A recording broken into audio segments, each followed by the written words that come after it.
I'm Colin. Welcome to Henhouse Brewing. We started Henhouse in 2012 in Petaluma.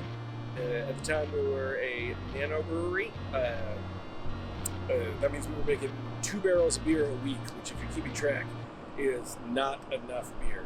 We started the company with the idea of bringing forward underrepresented styles. So the first 3 beers we made were an oyster stout, a saison, and a Belgian style golden strong ale.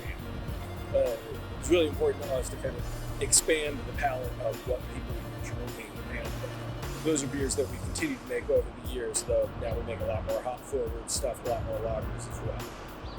The way I like to tell the story, we made every single mistake exactly when it was super cool. So in 2012, right when nano breweries were awesome, we opened a nano brewery and immediately realized you can't make money that way. In 2014, when everyone was starting alternating proprietorships, brewing beer out of other people's breweries, we raised some money from some friends and family and started brewing at Petaluma Hills Brewing Company in Petaluma, and didn't have a tasting room, and immediately realized you can't make money that way either. So in 2016, we moved up to the building behind me, our current brewery, where we opened our first tasting room. And since then, things have been making a lot more sense. The mission of Henhouse Brewing Company is to create meaningful employment that enhances beer quality for the end consumer and creates wealth for our community. That's our very personal way of saying, if you take care of your employees, they'll take care of your customers, who will take care of your shareholders.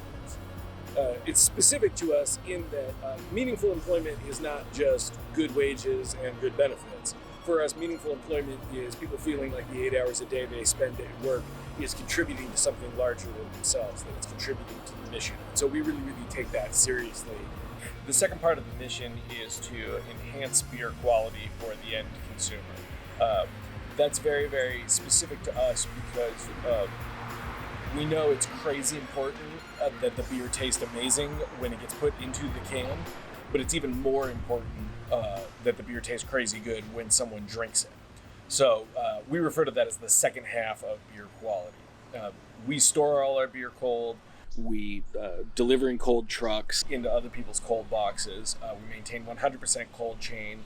Our hoppy beers have a 28-day shelf life, and most of the rest of our beers have 90-day shelf lives, which is by far the most aggressive standards in the industry.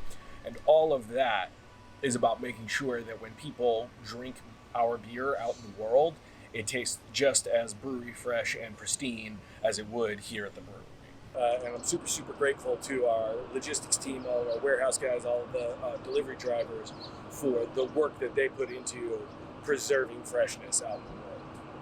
The last part of the mission is creating wealth for the community. I take creating a profit for our shareholders very, very seriously because my parents are the first people who invested in this company. But we look at wealth for the community as a much broader concept. Last year, we made about $60,000 in charitable donations, which I'm really, really proud of. We threw our first beer festival last year, the Freshtival, which was a benefit for the Bay Area Brewers Guild. We'll donate to just about anybody who asks for beer for their event. So, helping support nonprofits is a really important part of the mission for us. We look at that as creating wealth in the community. One of the big initiatives that we have just started there is a partnership with the Climate Emergency Fund called Vote for the Green New Deal. There have been really catastrophic fires in Sonoma County for the last 4 years in a row, and climate change is not a news story to us. Climate change is very, very personal. It's about people we know who have been evacuated, people we know who have lost houses, and people we know who have lost their lives. And so we really view creating wealth for our community as protecting our community from the devastations of fire. And so we're making beer called Vote for the Green New Deal, donating the proceeds to the Climate Emergency Fund, and encouraging the people who buy our beer to call their representatives and tell them that dramatic action on the scale of the New Deal is necessary to combat and reverse climate change. And so that's a big part of the mission for us, is not just creating wealth for us and our team, but making sure that we're supporting the nonprofits in our community and thinking on a kind of global scale about how we can participate in a cultural coalition to combat climate change. if you just think about beer as alcoholic water, there's no reason not to drink vodka on a price to performance ratio. But that's not really why people drink beer. People drink beer as part of the social experience and as part of an entertainment experience. $20 for a 4-pack of double IPA is really expensive relative to the total price of beer in the world, but it's much cheaper than taking 3 of your friends to the movies. So we really look at all of our beers as individual entertainment experiences. It's a thing to do with your friends, right? Like, the label is fun to look at. They've got fun names with fun backstories. It's like a good thing to talk about. The beers are loud. They're expressive. They really, really jump out of the can, so it's fun to talk about the sensory experience of drinking them. You know, we really, really think deeply about trying to make our beers something that is an activity you can do with your friends to help bring people together, because that's so much more valuable than just, 4 ingredients in a box. Really trying to help give people something that makes their life more beautiful and more joyful. We take the concept of tasting room very, very seriously. It's not a bar, it's tasting room. The folks who work in our tasting room are flight attendants because their primary job is to attend to flights.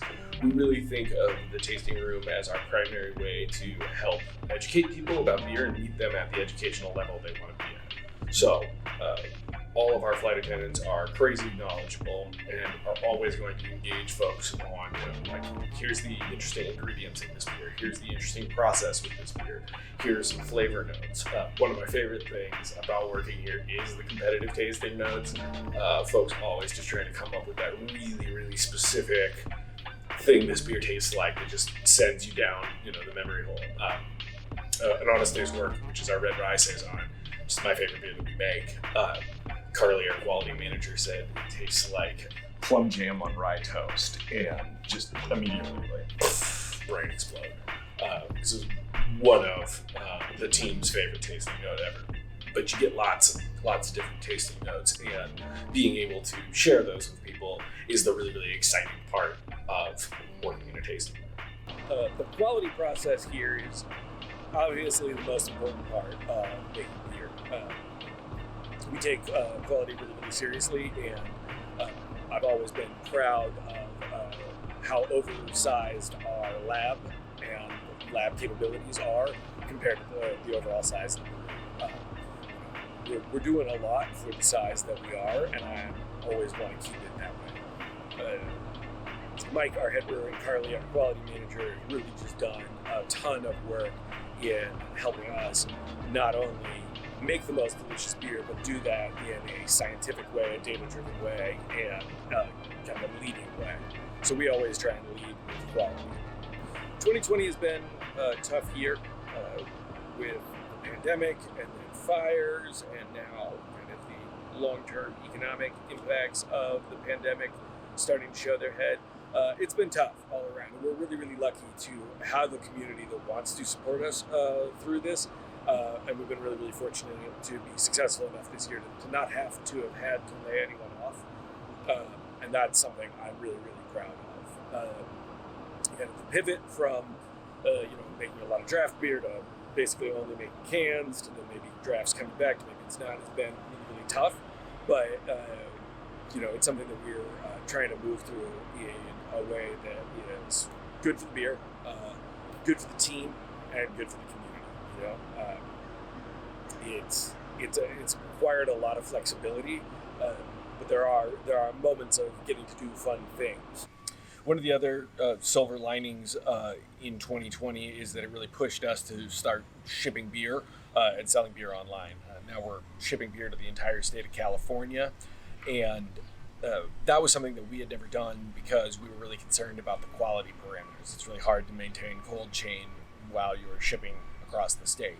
And the pandemic kind of put us in a position where we needed to figure it out. And I'm really proud of the way that we're doing it, ensuring the beer is getting to people cold. And it's been super, super affirming and awesome to see people in Southern California, people in the far Northern California outside of where we normally send beer, just so excited to get their hands on beer and being able to get them, 6-day-old beer, 7-day-old beer. That's just so awesome, and has been, again, one of those silver linings of 2020 is being able to do that. Let me take you on a tour of the brewery real quick. This is our Silo LaBeouf. This is our mill, Ghostface Mill. This is our brew house. It's a 30-barrel, 3-vessel system. It was built by Propeller up in Healdsburg. Healdsburg is just down the road from Santa Rosa, so keeping that money in the community. It's super important to us as a company to spend money in the local community, keep our money here as much as we possibly can. And so the brew house is one of the biggest checks I ever got to write. I'm very excited to keep that money in our local community. The production team does an amazing job of cranking out delicious beers on this brew house, so we love it. This is our fermentation cellar. All of these tanks were also made by Propeller in Healdsburg. Super happy to keep that money in the community. Our fermentation tanks are all 30 and 60 barrel tanks, which is relatively small. That means we get to make a lot of different beers, and it also means that we can tweak how much beer we're making on a week-to-week basis pretty specifically, which is super important given our freshness standard. It allows us to make sure that we're only making as much beer as people are going to drink. We want to know that all the beer we're making has a home, and that we're keeping beer super, super fresh out in the market. This is our centrifuge, Ted Fugent, aka the Fuge. The vast majority of what we make is not filtered, it's centrifuge.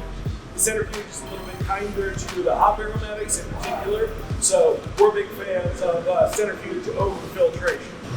This is Sir Pup McCarthy. This is Steph Slurry, our hop slurry tank.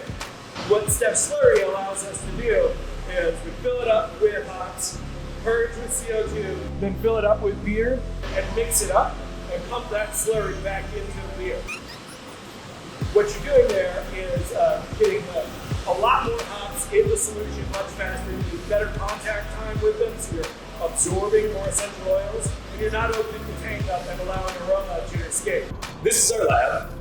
The quality program is obviously the center of making delicious beer, and we think of quality in a pretty expansive way. It starts with ingredient sourcing. Hop selection is part of the quality program. Making teas with new malts, new grains that we want to work with, that's part of the quality program. Then there's the technical aspect that you think of with the brewery quality program, doing fermentation monitoring, cell counts, microbiological work and incubation, making sure that beers are within spec. All of that happens in here. And then the third component of our quality program that we think is super, super important is the sensory component. We're super, super proud of our sensory program.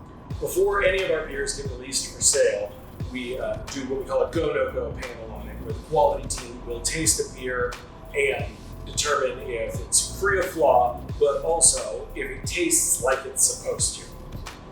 There's a ton of quality that can be determined by making sure that the numbers are right and things are within spec, but we never want to lose sight of the fact that the point of making beer is to make delicious beer. So, tasting things is absolutely part of our quality program. This is Phil Collins, our canning line.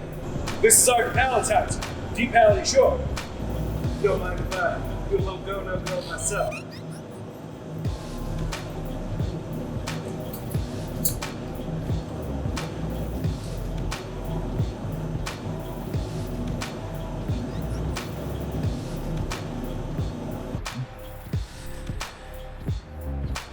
No, Pliny the historical figure approves. One of the things I'm most proud of in this company is the art that we brought to our beers.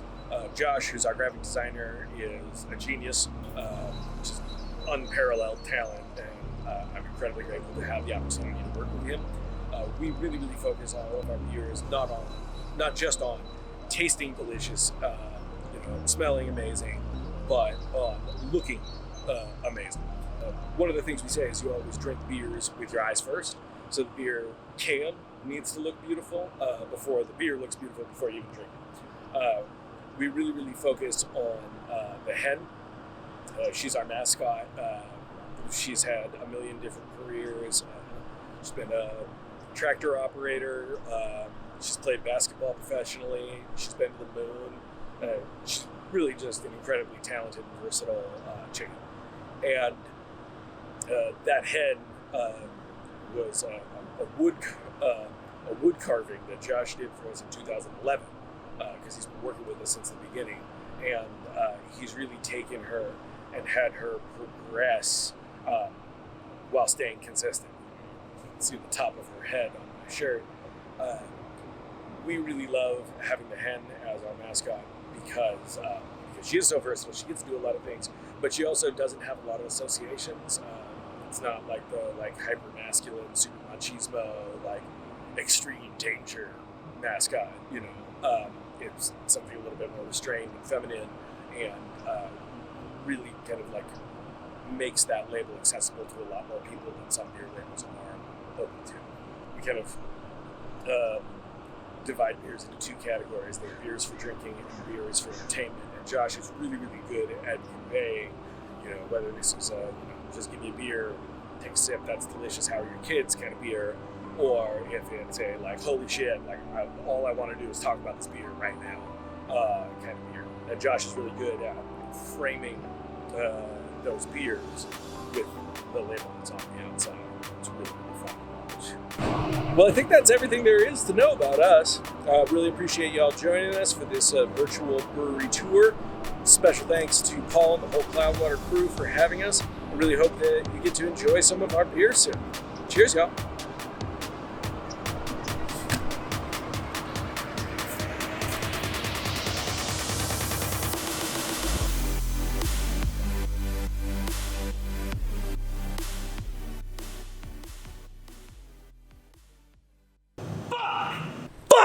I'm like the Kool-Aid Man, but with the word fuck. Yeah. Oh, fuck.